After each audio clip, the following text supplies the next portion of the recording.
Hello everyone, welcome back to another Flesh and Blood video. Today we're going to be talking about my first place Fai list that I took to Good Games Town Hall's $500 top 8 event. So basically, my locals Good Games Town Hall, every Tuesday they run what they're calling Flesh and Blood leagues, where all your wins and losses and draws attract and you gain points. At the end of a 6-week cycle, they invite the top 8 players back to compete for a prize pool of $500. So, after going to 4 of these weeks, securing the 5th place on the top 8 leaderboard, I was able to close out the win last night. So, today we're going to be talking about the Fai list that I used to do that. Let's head on over to February and take a look. So, Fai Rising Rebellion. This was the main 5 pieces of equipment I was taking in.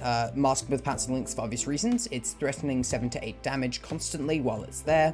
Spring Tunic because I love popping Tunic, Art of War, 5-card Art of War hand. Searing Arrow Blade as it's Fai's best weapon. It's incredibly strong. 2 for 3 go again. It's amazing, especially because it's Draconic Chainlink. Snapdragons to maybe say go 2 finishes in a row. Lava Burst, or a Snatch, Draw, Go Again. And Type Strike Shuko because it's easily the best arm piece for Fai. So the main board of this one, I do want to immediately talk about this. So this is what I'm calling a Phoenix combo list. You can see the name is, no, I'm not actually Katsu, because I quite like a setup build. Because I've been enjoying Katsu, but I am... Generally, I've played... Fai was my very first hero, and I left him after a couple months playing him because I felt he was too easy. And although he is an easy hero, he's very simple. I feel like this one has some more lines that if you can find them, you can really maximize Fai. And this build, I felt, has dealt with a lot of the problems that come with Victor, and just being able to race him down. And I have not yet lost to a Victor. Of course, that will change the second I play against a Victor that can easily beat me. I'm by no means a good player, and I'm still very early in the learning how to play this game. But either way, basically the whole idea of this is I'm running 3 Phoenix Flames, 3 Flameful Awakenings to get them out quickly, Rise from the Ashes in Flame. If I can get 3 Phoenix Flames in one turn, I've then got Phoenix Form and Rise Up to pay off for that. I'm really looking at Master Momentum. It's in my sideboard for like Dromai, but I'm really looking at using it more just because Phoenix Flame is just so strong. And 3 Phoenix Flames in a turn, I'm getting like 7 to 8 average chain links, as you'll see in the gameplay section. In terms of blues, we have got a few more blues than I like originally put in, but we are leaning towards a couple more blues just because the ones my friend who watched me, he came third at the event. He was talking about removing a Spreading Flame, and I've cut down to 2. I haven't yet felt whether it's the right decision because Spreading Flames is such good value with Phoenix Flames, but at the moment is at 2, adding Snatches in, 2 Lava Bursts, 2 Rise Ups to like cut down on the finishers because I don't want to be drawing like a hand full of finishers because it's a shitty hand. We have 3 Epochs, which is going to look really weird. Originally I built this deck as a meme deck, but I was able to get first, and I thought Epochs was just kind of funny, but turns out really works pretty well. I did originally run Engulfing Flame Wave, which is no longer in the list because I didn't feel as though it was getting much value and I didn't have the resources to pay for it. So CNC's in the sideboard for mostly as just poppers, maybe against Azalea as well for Arsenal Pressure, Ancestral Empowerment for decks that are blocking a lot and I need to get over the top, Flamescale Furnace for decks I need to value block, Arcane Lantern for Kano, and Tide Flippers for Kano, AB2. I don't know about AB2. I might just go to Spell Void and just try race Kano down. As a Kano main, it does help that I know what Kano's doing, so I can try out a few different things. I mean, so I can figure out what's best in the Kanos that play in my area. So, this is the list I was able to get first. Let's quickly go over what I played against. I first started against a Rhinar who was on Romping Club. It wasn't a Fatigue Rhinar, it was just a Romping Club Rhinar. I didn't get a chance to see what they did much because they were mostly had to block me out, not because that's the strategy they were playing, but because I started off real hot. I was just burning through them. I got Phoenix Flames in my graveyard early, kind of just blasted through them, which is really what this deck does. So I blasted the Rhinar. They played against Dorinthia. Super close game. Almost died to a shunt. Luckily remembered to block with my Tiger Stripe Shuko. And he's my friend who sent this list to some pro players in Singapore, which is really cool. And then my final was against a Dromai. Main reason I brought this is because I knew there'd be 2 Dromais in the top 8. I knew there was 2 Prisms in the top 8 as well. So it was a bit of a meta call to bring Fai rather than my usual Kano. And as expected, although it is not as close as it used to be, and like very on the fence about whether it's kind of off 50-50, I think it's very close to 50-50, maybe 55 Fai's way. But I was able to close out the win just because this Phoenix Flame build allows me to put way too much pressure on them. I felt like I was driving off mask every single turn after clearing dragons. I don't think there was a point where they had more than 2 dragons on the board. So yeah, I was able to burn them, got first place, taking home the prize money, and I figured I'd make a video on this deck because it's really cool and I actually quite enjoy playing it, which is unusual for Fai because I find him quite boring sometimes. Either way, we're going to head on over to Talishar and we'll hopefully jump in to a game straight away. Alrighty, so we're going to be playing against a Dio. I haven't really played this matchup much because Dio hasn't really been around. I'm going to go first because I don't want them to set up items that I'm pretty sure I'll be able to snipe cards out of their hand. So this matchup, first we'll start with equipment. Mask of Momentum, I quite like it considering they do have a lot of no blocks, but Mask of the Pouncing Lynx is going to be much stronger with the Salt the Wound because I feel like I'll get more value out of this. Flamescale Furnace is enticing, and I think I will go with it purely because the block on his breakpoints is very important if he does get the lead in the game. I'm not worried about pushing damage over the top, and these 0 for 3s aren't going to be too relevant. CNC I could see being useful with the amount of arsenal pressure, but I think I'm going to opt to just go with my main board, and I'll just run. The only thing I'm changing is go Flamescale, and I'm just going to run this. See if I can just outrace him. It is a hard matchup for me, I believe. Dio's not great in the meta right now, but Fai really, the difference is massive. Anyway, they're both, to be honest, Fai and Dio are both not very good in the meta right now. This is a great, like a great first hand because I'm going to go Ronin Renegade, Phoenix Flame, play the Phoenix Flame, get it in the graveyard, play an E-Pot, Arsenal Art of War. It's a great first hand. If I then draw like a Spreading Flames, I can Spreading Flames Art of War without getting card in my hand. And this is exactly what we need. Twin Drive block is amazing, especially because this turn is not going to be much. And Twin Drive already out is great for us. Of course, he could be filtering his hand, but filtering a Twin Drive is the opposite of the card you want to be filtering. He's going to go down 35. I'm, of course, not going to pop Mask. And I'm going to play an E-Pot and pass to him. But yeah, he is at 35 life, which is important to mention. He starts for lower, of course. And yeah, well, we drew a Spreading Flames. Also drew a Flamecall Awakening. So we're probably going to bump the Salt the Wound. Hopefully we draw something to pitch for, like if we draw a blue, pitch for Flamecall Awakening. And we're going to get a double Phoenix Flame. If we draw a blue and like an Inflame, we get a triple Phoenix Flame turn with a Spreading Flames. We can then search out something as well.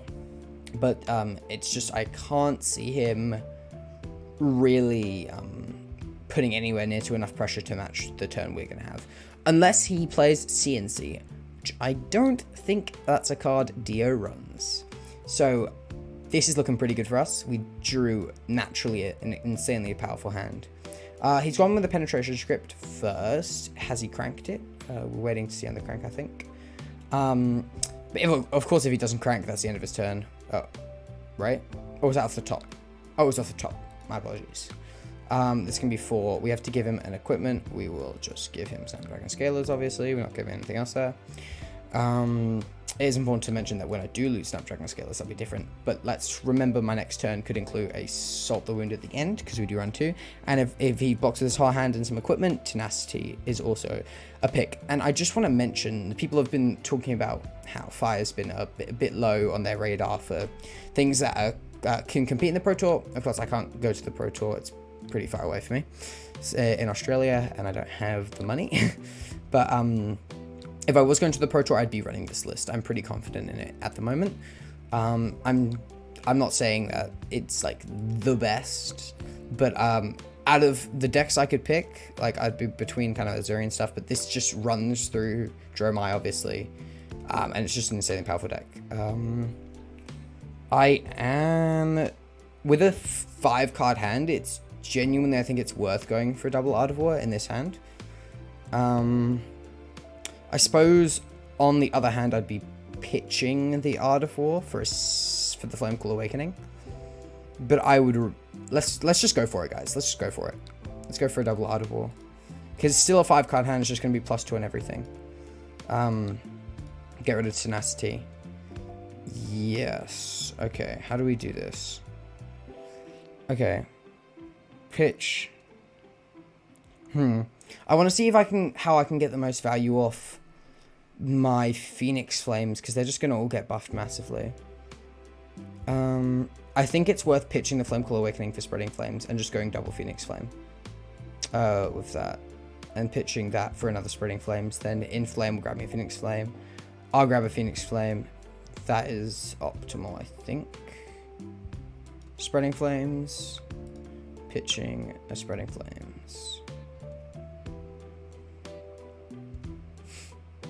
And then this is coming in for like loads of buffs. This is obviously a blue would have been the dream. Blue would have been the dream. Okay, if we can get a hit, we're probably gonna go for a Tenacity if it does come up that way, just because if we do end up popping, we did just run through 2 Art of Wars. Let's remember that. So important to keep in mind. Yeah, if a blue came up this hand, we'd hold the Flamecool Awakening and we'd probably just like win this turn essentially. Obviously, he wouldn't be dead at this turn, but oh yeah, if we can get a Tenacity hit here, which I really think we will. He's blocked with 4 cards already. It's getting +4 already, plus the 2 off the Art of Wars, so yeah, let that resolve. Inflame. This will grab us a Phoenix Flame. And this inflames for 5. Got +4 on it. That's wild. This is 0 for 8. 0 for 8 with the Phoenix Flame, so yeah, this is not a good spot if you're the Dio. For sure.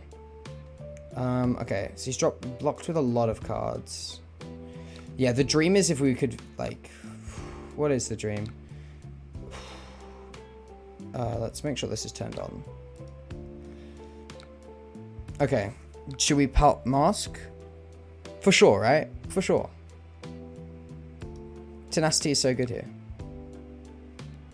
Tenacity, right? Or Lava Burst. Oh, wait, Lava Burst. Lava Burst is 4, 7, 8, 9. 9? How much is this? It's only 6. Oh, Lava Burst. Lava Burst, this guy just wants to cry and go home. Yeah, this guy is in a rough spot. Yeah, so imagine a blue there. We'd be getting an extra, what is it? Extra 5. It's an extra 9 damage. So he'd be put to 4 if we drew blue.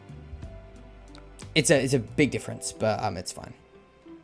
Yeah, it's like we're gonna be able to just really keep up the pressure with this hand. Like this hand is just doing wonders for us, because we're gonna get this to be a Draconic Chain Link, and then we've got 3 Draconic Chain Links, and we still got Salt the Wound at the end.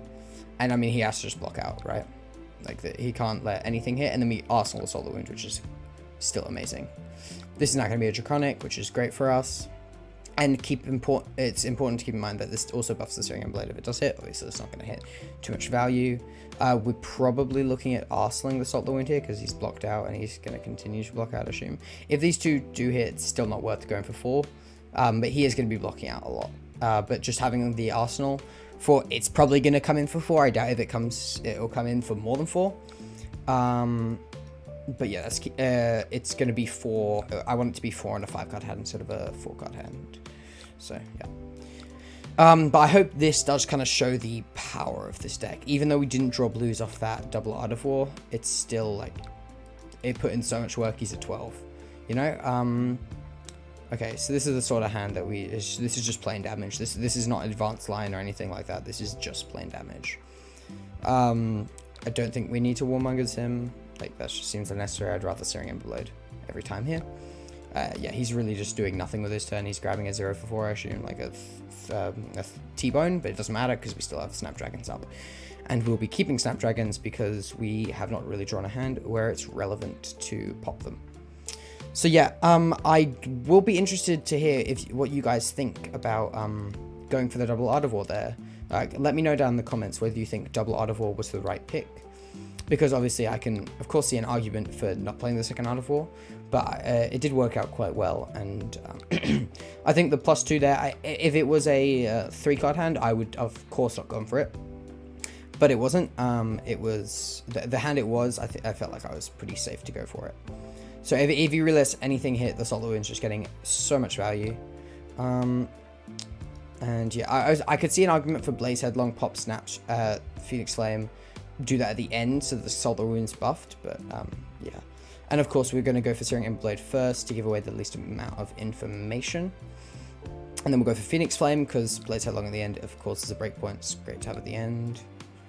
Phoenix Flame, and then we'll grab a Phoenix Flame.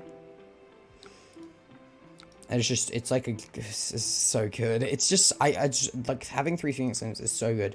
And the good thing is, having, like, Phoenix Form and Rise Up accounts for the issues of drawing Phoenix Flames. Because people hated drawing Phoenix Flames. And, like, if this hits, we're going to send a Solar Wind for 5, and that's going to be lethal as well. So he's not keeping his cards. Because I mean, clearly he wanted to keep that hand, but he's not keeping it. He's throwing it away. Yep, 3 hits there, coming for exactly lethal. Lined up extremely well for us. Yeah, he really wanted that high octane turn apparently. But yeah, if he takes 2, he goes to 3. He's just not in a good spot. He can't even play the high. Oh, he can play the high octane of T-Bone, but he can't turn that into 29 damage.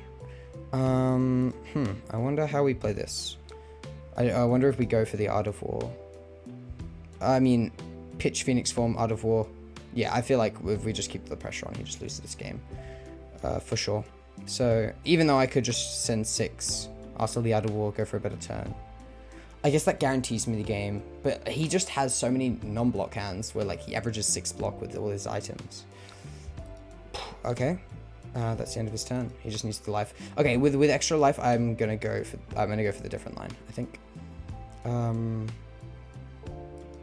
Because I'd rather... yeah, I'd rather ensure the kill with a big, like a 5-card Art of War hand. And then we'll just... I don't have another Phoenix Flame left to search, do I? I don't think so. No. Okay, cool. Yeah, if we've seen all of our Art of Wars this game, so I don't think he can do 29 damage, and if he can, I've got 4 blocks here.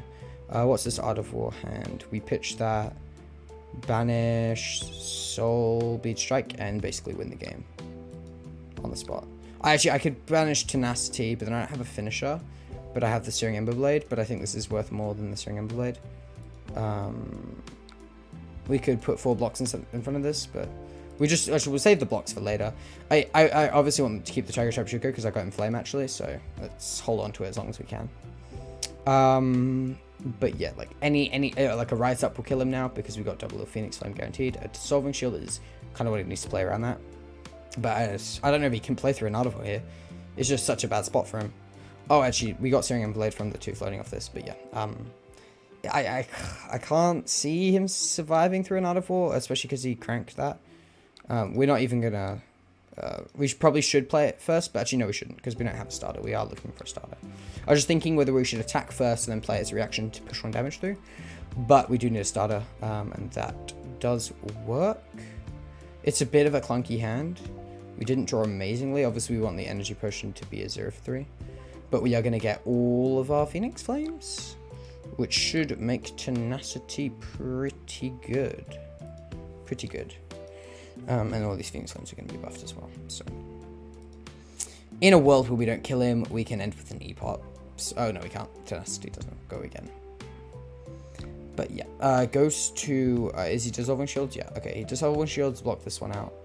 But we are getting all of our Phoenix Flames. So...